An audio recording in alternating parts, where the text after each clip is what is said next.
biggest way to sabotage yourself of not trusting your own work. And I've been doing it a lot. Hey you guys, welcome back to my channel. It's a girl and over here back with another video. And today's video, as you guys can see from the title, I'm going to share with you guys all thoughts and feelings that I have behind my YouTube channel. I'm nervous about this topic. Most of the time we do struggle about certain things behind the scene and not sharing it with the viewers, the one that we're always there and watching, regarding the amount of people that be watching.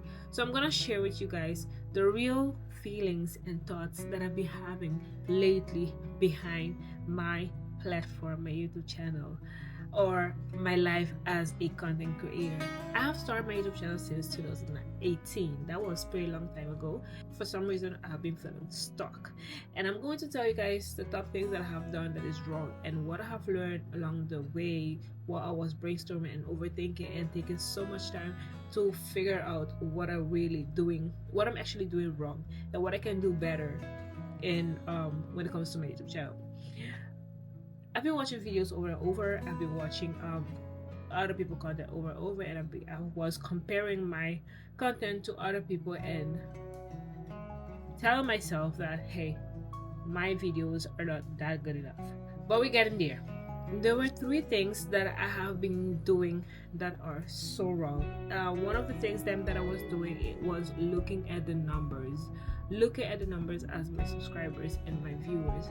And I remember lately, I think that was last week. No, that was pretty much this week. Today is the 6th. That was Thursday. Today is Sunday. Thursday that I had a call with Jen Jackson. I wanted to sign up for her program. And I had a call with her, and she was like, where do I feel stuck? And I told her, you know what, it has a lot to do with my viewers. My viewers are not growing and my subscription are not growing. And then she was like, she mentioned, can you imagine in a room of 1,000 people or 500 people, 320, and vision that as your viewers basically. And she was like, imagine that those are your viewers. That's pretty a lot. And the thing that we are doing, especially I was busy doing, is looking at the amount of my viewers as a small amount. But when you're realizing and you think back, you'll be like, okay, can I imagine the 200 viewers or the 100 viewers or the 20 viewers, it can be 5 people as well, in a room that are paying attention to you. So we're so used to look at big numbers when it comes to social media, and when you build a community, it has to do with the people that are paying attention to you, the one that really want to listen to you, the one that coming back to listen to you. So, and what are the impact that you are adding to those people's life basically. So that's one thing that I'm gonna stop doing, is look at the numbers. Is if my video got 20 views, I have to be grateful of the 20 views. Is like being in a room of 20 people and talking to them and making an impact on them or inspire them, instead of looking to 100 or 1,000 people, So that's one of the mistakes that I have done and have learned from it. It's that one of my biggest, amongst mistake that I have been doing is not being consistent. Not being consistent, and my excuse was I do not have time. My biggest excuse was that I do not have time, and it's not true. When it's something you really want to do, you will create time. You will make time no matter how tired you are. So that was one of my biggest excuse ever that I had, was I do not have enough time to film, to edit, you name it. Even though edit takes a lot of time to do so, especially long form content. Another big mistake that I have been doing, I'm mentioning 3, there could be a lot more if you guys want to know more about the mistakes that I've been doing, so you guys don't do the same mistake if you're trying to start your YouTube channel. One of the other mistakes, why I'm not using my mic? Oh my god, Wait, guys.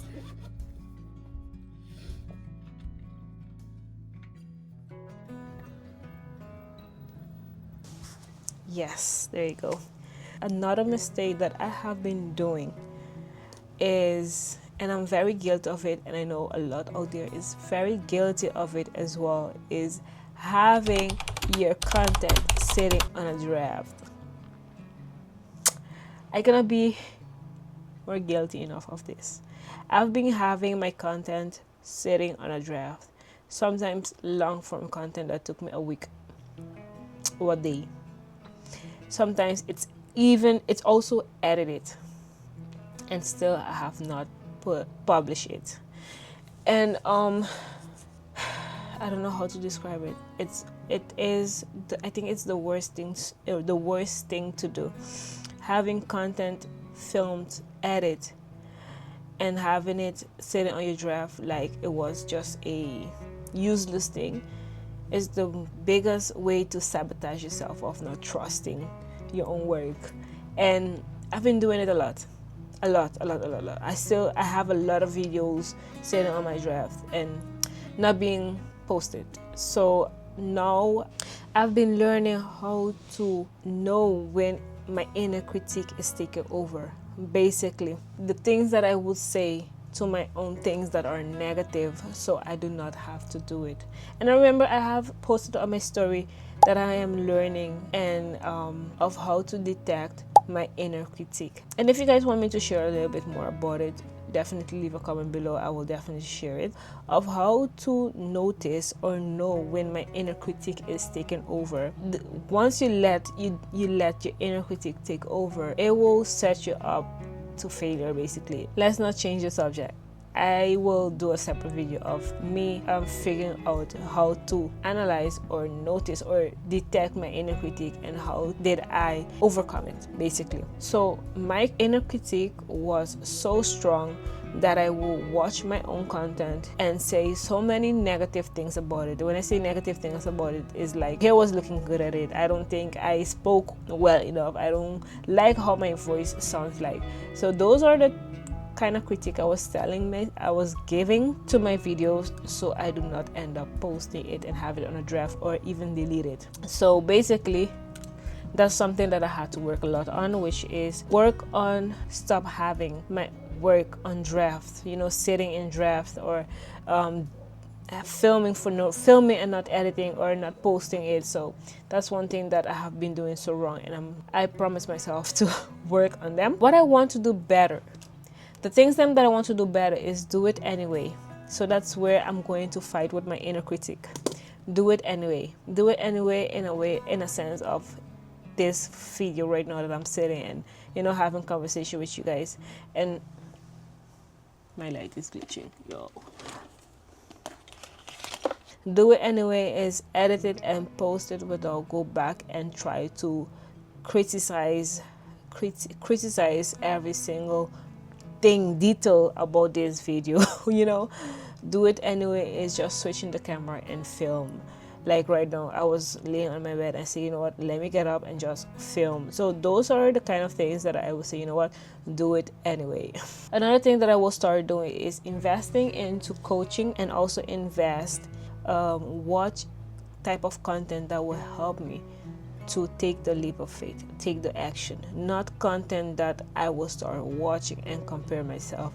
The old me, I would literally watch another video of the same topic that I'm gonna talk about to start comparing to see how am I going to do my content. What that will be causing is that I'm going to start being someone else, that I'm going to try to do better than the person or the video that I saw before. And I have to accept to be myself, do me, and be me, because the person that is watching behind the camera is here because of me, not for someone else. The next thing that I'm going to be doing is put more action. Take more action. I am that type of person that like to consume. I like to listen to podcasts, listen to audiobook, read audiobook, and do so many research. But when it comes to action, that is where I start lacking. So take action is one of the goals that I need to work on without overthinking it, without go do some research before I start it. So take action is something that I will definitely do. Even Jen Jackson was like, I see you been posting, I see you being consistent, I see you out there. So continue doing that. Just take action. And I'm going to stop saying things that will set me up for failure, but instead tell myself stuff that will set me up for success. And I've been telling myself things that will set me automatically up for failure, like this is not good enough, I don't think I looked good in this content, in this video, I don't like how my hair look like, I don't like how my voice sounds like, why should I edit and film it if I know I'm not gonna edit it? Those are kind of words that will definitely set me up for failure. But instead I'm going to start mentioning and say things that, hey, get up and do it anyway, or you look more confident in this video, instead of looking how my hair looked. Instead, try to find the other things that looks good in the video, instead of looking at the things that were looking bad at the video. We as human beings, it's so easy to notice the negative first before noticing the positive. Say instead, hey, the fact that you get up and write down those bullet points, switch on the camera and set yourself up to start filming, that's a plus point. So I no longer say things that will set me up for failure. I no longer tell myself, you know what, this content was not good enough, I did not like my voice in this content, or why did I look so weird? Because we're so good at looking at the negative part, the things that we didn't do good, instead of looking at the things that we actually did great. Anywho, I hope this video was so helpful for someone out there that is maybe in the same situation that I am at the moment. And for the ones that are watching, I love y'all. Thank you for the support, thank you for coming back. And if you're new, please subscribe. I will definitely appreciate your support, basically. Thank you so much. And if you have any question or anything that you would like to share, if it's sound related, leave a comment below or DM me as well. I have all my social media link in my description. Feel free to reach out, and I will see you guys in another video. And also all those videos that were sitting on my draft, long form, short form, I don't care if it was filmed 2 months ago, I will edit them and post them. So stay tuned for that content.